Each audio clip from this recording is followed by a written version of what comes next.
So today what we're going to talk about is how the English, in their first encounters with the Africans, how they exaggerated the skin color of the Africans and how they made these claims that the Africans were black. And as a result of the ignorance of the Europeans and making these exaggerated claims, as a result, millions upon millions of people who took on that belief now walk around the earth believing themselves to be black, when in fact their eyes tell them something otherwise.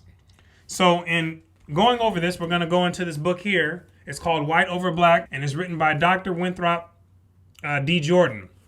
And he's a Harvard graduate with his bachelor's and a PhD from Brown University in history. And we're going to go on here and go to page 4. It's going to be on page 4 and 5. And we're going to get some insight about this exaggerated claim of the skin color of those known to be Africans and those known to be black today. The most arresting characteristic of the newly discovered African was his color. So what we're going to find out is that the English, when they came in contact with the Africans, they became highly obsessed with the skin color of the Africans. And this is because up until like the 1500s, they had minimal, if any, contact with people who had skin colors of such. Travelers rarely failed to comment upon it.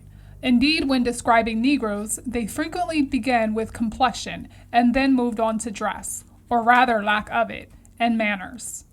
At Cape Verde, these people are all black and are called Negroes, without any apparel, saving before their privities. Robert Baker's narrative poem, recounting his 2 voyages to the West African coast in 1562 and 1563, first introduced the natives with these engaging lines.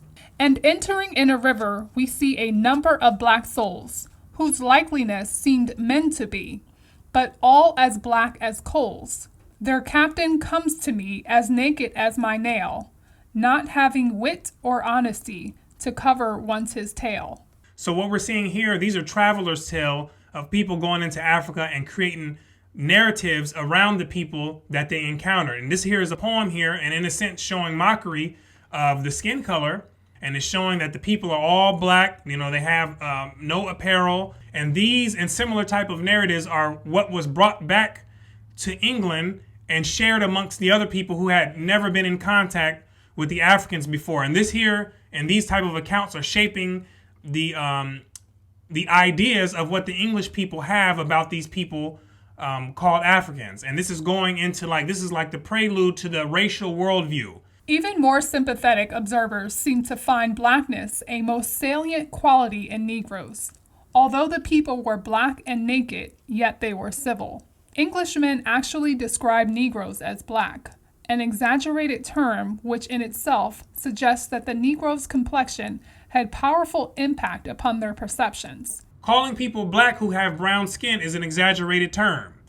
And the English travelers who went over there to Africa, they couldn't distinguish between the color black and the color brown. This was a highly difficult task for them to do, right? They didn't know their colors. And so what they did is start labeling people black and then taking those accounts back to England.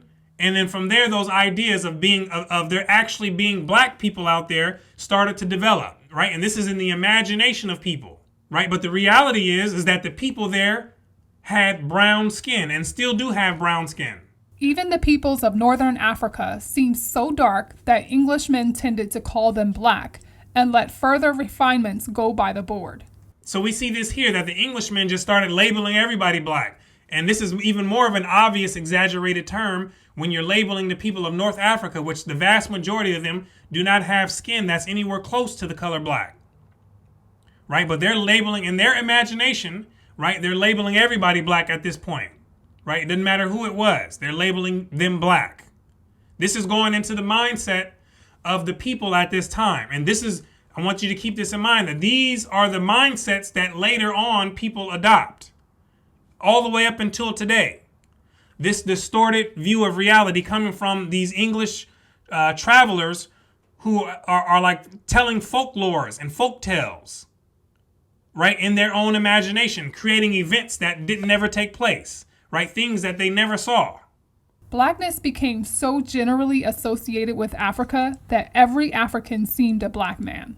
In Shakespeare's day, the Moors, including Othello, were commonly portrayed as pitchy black, and the terms Moor and Negro used almost interchangeably. With curious inconsistency, however, Englishmen recognized that Africans south of the Sahara were not at all the same people as the much more familiar Moors. Sometimes they referred to Negroes as black Moors to distinguish them from the peoples of North Africa. Now, one thing that I want you to pay attention to right here is who are the ones that are doing the labeling? Who is giving these people these identities, right? It's not the native people who are calling themselves these, the black Moor and all these other types of terms. It's outsiders who are doing this. They're creating these labels for other people, right? So pay attention to this when we're looking at these accounts. Who's doing the labeling? In the more detailed and accurate reports about West Africa of the 17th century, moreover, Negroes in different regions were described as varying considerably in complexion. So what I want to do is I want to stop right here and show you what an accurate account and description looks like of people labeled black. And this is very simple. All we have to do is open up Google and type in the words black people, and there's a Wikipedia article that'll pop up. And when you click on that, this will give us what it looks like to have an accurate description of the skin color of those who now identify themselves as black people. Watch. Black is a racialized classification of people, usually a political and skin color based category for specific populations with a mid to dark brown complexion. It says black is a racialized classification. That means that somebody else named you that. That's what that means. Racialized is someone else who created that category and label and put people in there who didn't agree to be put in there. So black is the category that people were put into that have a mid to a rich brown skin color. Now this here is what an accurate, detailed report would reflect, the reality of the situation. And furthermore, we don't even have to go into any of these detailed reports to find out for ourselves what the actual truth is. Anybody with two sets of working eyes, all you have to do is look at anyone who identifies themselves as a black person, look at their skin color, and the eyes, if they don't deceive you, they will tell you clearly that those people have brown skins, different colors and different shades of brown skin. And this is despite how many accounts any of the English travelers wanted to bring back to England and describe people as being black. It didn't matter how many, they could have brought out 1 million different tales and folklores that people were over there were black, right? Anyone with two working sets of eyes could see this clearly. Not all people considered black have dark skin. In certain countries, often in socially based systems of racial classification in the Western world, the term black is used to describe persons who are perceived as dark-skinned compared to other populations. Some countries use the term black to describe people who are richer in color than other people in the populations. And they may not be someone who's even necessarily associated with other people who would typically be classified as black, especially in the United States of America. But they're using this term widely to classify other people who may have a richer skin tone compared to the other people who live in the land. It is most commonly used for people of sub-Saharan African ancestry, indigenous Australians, and Melanesians, though it has been applied in many contexts to other groups, and is no indicator of any close ancestral relationship whatsoever. Why is the term black no indicator of any ancestral relationship whatsoever? That's because it's a social status created for those people who are designed to be permanently at the bottom in the racial worldview, right? They created classes of people known as black people who are supposed to be the bottom of the barrel within the racial lens of looking at the world. If you look at the world through the racial lens, people as white, black, and all these different colors, and you go through that lens and worldview, black people are created to be at the bottom. Right? That's why there's no ancestral tie. They're just taking people who have a certain skin color and chunking them into this group called black. And they're supposed to be the ones who everyone else is like, they're the footstool of everyone else. Right? In the racial worldview. Right? In other words, if someone is classifying themselves as black or white and they're looking at the world through that lens, that's the order that they see within their own mind. Right? Whether they want to admit it or not. Indigenous African societies do not use the term black as a racial identity outside of influences brought by Western cultures. That's because indigenous Africans already had tribal names for themselves. They didn't need anyone coming in there telling them that they're a black person, right? You don't get that ideology coming to those people until you get both of them. You get both African and Europeans coming in there, bringing the Western ideology and teaching those people that they're black people, something that they would have never known prior to the introduction of that concept, right? And that concept is like a virus. It's meant to tear people up and destroy people once they start to accept it, right? That's how that thing works. And it starts to spread. And then once people start believing it and they attach themselves to it, then they're willing to fight for their own destruction, right? They won't give up the term because that's how they truly begin to see themselves.